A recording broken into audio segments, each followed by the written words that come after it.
I've been invited by the lovely people at Benjamin Franklin House to come and have a tour of the entire place. And I used to study Benjamin Franklin when I did part of my American Studies degree, so I'm really interested to find out about this particular house and how it featured in his life.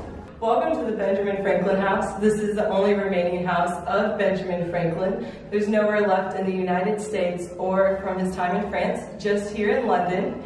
And Franklin would live here for a duration of 16 years leading up to the American Revolution. This house was built in around 1730 by the Craven family, William Craven, and it was part of a gentrification process. Originally the street was crime-ridden, quite dirty, but then the Craven family was gifted the street and built the Georgian houses that you see today. So this house was originally built as a single family dwelling, but then Margaret Stevenson moved here in 1748, and she had the intentions of renting out the rooms to boarders. And that's then what brings Franklin here in 1757, and he comes as a diplomat for the Pennsylvania colony. But wait, before we get any further, let's find out a little more about the man himself. Franklin was born in 1706, and he was the youngest son of 17 children. So he did have quite a big family, and he started out going to school. His father paid for him to go to school for 2 years, from 8 to 10, but then unfortunately his father was unable to afford it anymore. His father was just a soap maker and candle maker. So those 2 years were his only formal years of schooling. Everything else he did was incredibly self-taught. So he then would go into the printing trade. He apprenticed under his brother for a while. Then eventually him and his brother had a bit of a falling out, and he moved on, and would go to, he started in Boston, and he would go to Philadelphia to start printing there. There wasn't many good newspapers and printers at the time in Philadelphia, so he really was able to monopolize on that and gained a lot of his wealth from his printing industry. And he also would start inventing during this time. He would do his key in the kite experiment, and that was then, at that point in 1757 was when he came here to London. And he would be here for a while making all of his appointments and trying to make his Pennsylvania's grievances known to England. And during his time here, he did become an ambassador or diplomat for about 4 or 5 other colonies, including Georgia. He did, though, have to leave quite suddenly. He got himself into a bit of trouble. He was given some letters that were confidential, but he thought, oh, I need to share these with my friend. So he shared them with his friend, who then thought, oh, I should publish these. So he published them, and then everything came back to Franklin about him releasing the letters. Ultimately, he was going to be tried here in London for high treason, and he did not want to do that, so instead he left. He did not have to flee quite in the middle of the night, but he did end up leaving sooner than he would have liked. It was timely, though, because it was 1775, just right at the start of the American Revolution, so it probably would have been best for him to be here in London anyways during that time. The first room we explored was the basement kitchen, which was modernised in the Victorian era when the house served as a hotel. In Franklin's time, there would have been an open fire instead of the stove, and the mantelpiece is also a Victorian invention. The stones that create the floor are actually 1 metre deep to help stabilise the house and protect it from flooding, the house being so near the Thames. On the road outside, there used to be holes so that men could drop coal down into these vaults, and then the coal could be used inside the houses by the occupants. This is kind of like a Georgian fridge, so to speak, where meat was hung up by a hook and protected with a grate. It's quite high up on the wall, perhaps to keep out of the reach of mice and other animals. On one of the walls of the basement hangs this giant plaque, a precursor to the modern plaques that you see in London today. It was actually hung at another house further down the street because over time the houses have been renumbered multiple times, and also while Franklin lived here there were no numbers on the houses, so there was some confusion over where Franklin actually lived until it was discovered to be at this house. I was then taken up a flight of stairs to the front door and shown this interesting corkscrew latch. And so this was really inventive of the time because they were able to wrap, this chain would have been longer, and they would have wrapped it all the way around there, and it would have made it harder for someone to break in. So normally what thieves would have tried to have done to break in would be to break the glass above and dangle a stick or an arm or a small child. And very Oliver Twist. Yes, exactly. And try to undo the latch. But since it would be wrapped around here, it would be harder for them. They couldn't just pull it up. They would have to unwind it. and so that made it harder to get into the house. During the Jordan time, they also did not have a police force yet, and so the landlady or the landlord was in charge of the safety of the house and the people in it and everything. So that was Margaret Stevenson's job. So she would have the one key to the house, and when it was time to lock up, she would lock up. There would have been a normal lock here with a key. She would have done that lock and then also done the latch here. And then she would go to bed, place the key maybe under her pillow or something like that, and go to sleep. Now, if Franklin was left out during the night and he didn't make it back in time, Franklin was left out for the night and would not be able to get back inside until the morning. And then also a note about this window at the top. As I said earlier, there were no numbers to the houses during this time. So one way that they could tell whose houses was whose, they would have different windows. So if you walk up and down Craven Street, you'll notice that most of the houses have different shapes and different patterns within them. And then it was also an added safety measure because none of the panes of glass are that big that you could break one pane of glass and get in. You'd have to break multiple. And hopefully at that point, Margaret would be alerted and know that someone was trying to get in. And so in this room, Margaret would have entertained many guests. They would have had their tea out here, and just all their official meetings would be held out here. We also believe that Franklin would have been in here quite a bit, entertaining guests. There would have been lots of people in and out of this room, like Joseph Priestley, John Pringle, William Pitt the Elder, and also Thomas Paine. So there's a few of the people who would have been coming in and out of here. Because of those meetings and things like that, this house does get the nickname the first de facto American embassy. So obviously it was not America at the time, but those are the types of conversations being held in this room and what would have been going on here with Franklin and his visitors. We also then have quite a few original features in this room. We do have the original shutters. And so these are nice because you have the top and bottom, and so you can close the bottom here, still get light from the top, also open the top, get your airflow, but you won't be disturbed by people walking by, peeping in, seeing what's going on, so you can have a bit of privacy when you had guests over. Also, we have the original paneling throughout the house, and the original paint color. Really? Yes, this paint color today is called Franklin Green, but they went back about 26 layers of paint to find this color.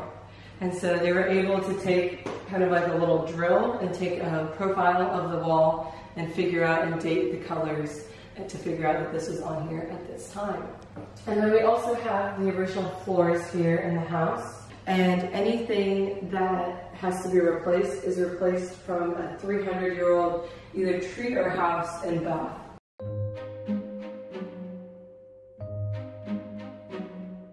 English oak here for the railing, and then also the stairs are made out of the oak. And then you have this beautiful banister here. And so you have Doric columns with two Greek urns stacked on top of each other, and then Vitruvian scrolls underneath. So today that doesn't really mean much to us. We can just walk by it and think, wow, that looks nice. But during Franklin's time, it would have been noticed and appreciated, this Greco-Roman influence. People who were coming in here would have appreciated it, and for Margaret, it would have shown off her wealth and her intellect to anybody coming in here. As we go up the house, the staircase becomes more plain, so she only used the money where people would have been coming in and out of the house. And then when you reach the private quarters, it just becomes a basic railing. She's savvy. Yes. And so this is the grandest and biggest room and floor in the house. And that was typical of Georgian time to have your grandest floor, the first floor. And so typically that would have been Margaret Stevenson's area, but she was quite a savvy woman and thought, well, if I take the little less nice downstairs, I rent out the beautiful upstairs, I can make more money that way. And so that's what she did. Over here we do have the display of the Victorians' damage to the house. So originally when Franklin lived here, there would have been two big columns here, and it would have been one open L-shaped room with no wall. When the Victorians came, they thought, well, if we take down the columns and build a wall, then we can have two rooms, more money. So that's what they did, but they didn't account for their structural importance. And so you'll notice the top of the ceiling there is dipping, and then also causing the floor then to dip down into the next room. So again, the squatters were only taking marble fireplaces, not anything structural. The Victorians really here did a lot more damage that then had to be accounted for when conserving the house. They also told me how Franklin was a big fan of air drying himself after washing, and so he would stand naked in front of this window for about an hour. Must have been a nice treat for the neighbours.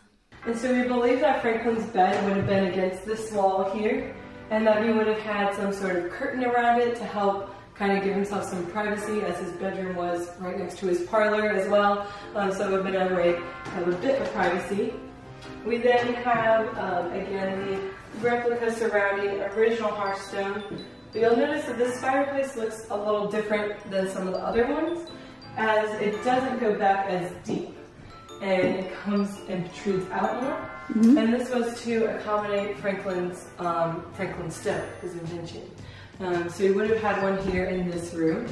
And he got the idea because he thought the fires themselves were incredibly wasteful. You would have to stand about this closer stove to get the benefit of the heat and the light, and also half the heat would go up the chimney without even going out into the room. And so the Franklin stove was invented to help make the heat go out into the room and spread wider. So maybe you could sit by the window, use the light, maybe from his bed you could be a little bit warmer, and then the heat would then go up the chimney. We also have the key in the kite here, not because he did this here in London, but to allude to his scientific inventions, and he did this back in Pennsylvania. And he also created the first lightning rod, and that is the same lightning rod that we use today. So way back in the 1760s, no one has been able to improve upon his lightning rod, really. So it's the same model that people use. He also was one of the first people to invent the bifocal glasses, and then he also invented later in his life a little stick or arm extension to help get books off of high shelves. That one didn't take off too much either, but you know, he was always out there trying to come up with something else. And then he also, during his time here at Craven Street, invented the glass harmonica, which is a musical instrument, and that is what we will see upstairs in just a moment. It was interesting what you said about the hand extender, because that's actually something that we made in school. Really? Which was a really, I don't know, like I never associated it with him, but when you said that, it was just something to sort of teach you the mechanics of making something as part of your technology classes. Yeah. But yeah, we actually it's not useful for anything these days, we actually made one. So. Very cool. God, I haven't even thought of that for about 20 years. So that was bring back the memories. Exactly. The stairs are getting significantly wonkier, so it's getting harder not to fall over.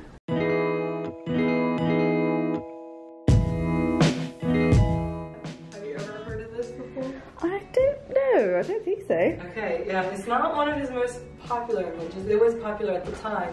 And so Franklin invented this here at the house. It's set up like a piano keyboard, and so you have the clear ones, which are the natural notes, and then the gold rim ones, which are the sharps and the flats. The glass harmonica was used in Harry Potter, so you'll notice as I play this little excerpt that you'll kind of recognize it. Oh. Yeah, has a bit of an eerie sound at times.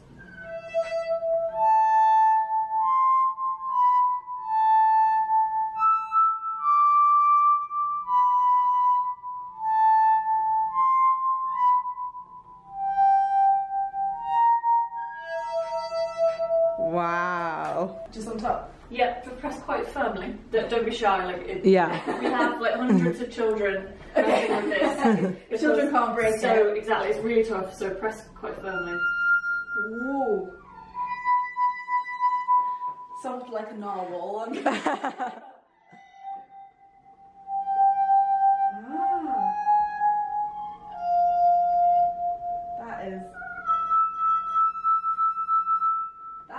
Wow. You do press quite hard. You do. And the high notes are more difficult to reach. Oh, yeah. So you tend to get... Oh, you nearly had it then. Gosh, yeah, you can't do that, really can you? Difficult. Just sort of sounds like a very sad house. Just sounds like a dog now, just going. It's like a cat. End on a good note. There you go. So finally, if you would like to visit the Benjamin Franklin House near Charing Cross as well, I've put links in the description for the different tours they offer. Hope you found this interesting and see you in a new video soon.